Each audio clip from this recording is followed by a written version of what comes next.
شاه هویدی ایران گوش کو ارسلان بیگ گل گرفته و بقا گرفته طبقه گرفت زد این پهلوان اندمانده نیست یک خشرو نظر کنید شما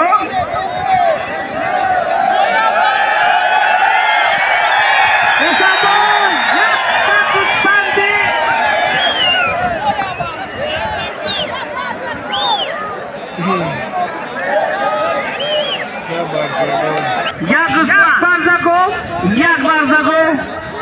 یک گوسفند تمام بود یک تابوس یک تا گوسفند فروش یک سلویدر رنگا یک بوز یک گوسفند یک تلویزیون رنگا یک تا گوسفند فروش یک گوسفند فروش خدا هر شونده قوت بده آمین الله اکبر پاسلوان از باب اودینا خان پهلوان 200 سوم دیگه پول موندن بیکار سولی نیجا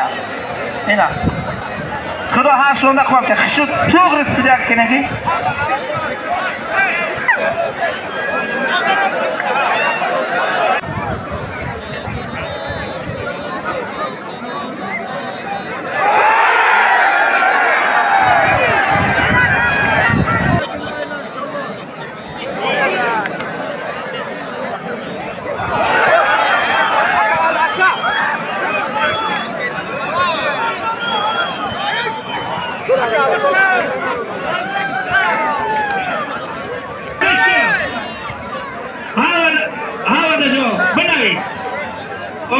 چی نام داری؟ سعید شاه هویدی سعید شاه هویدی ایران تاجیکستان کنده باشی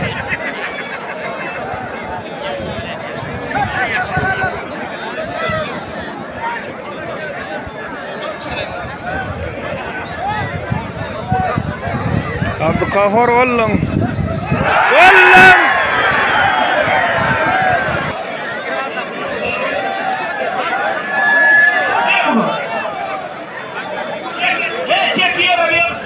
میکروفون طرف کلانکار بکو شنگس میکنه و زریادی بگ میشه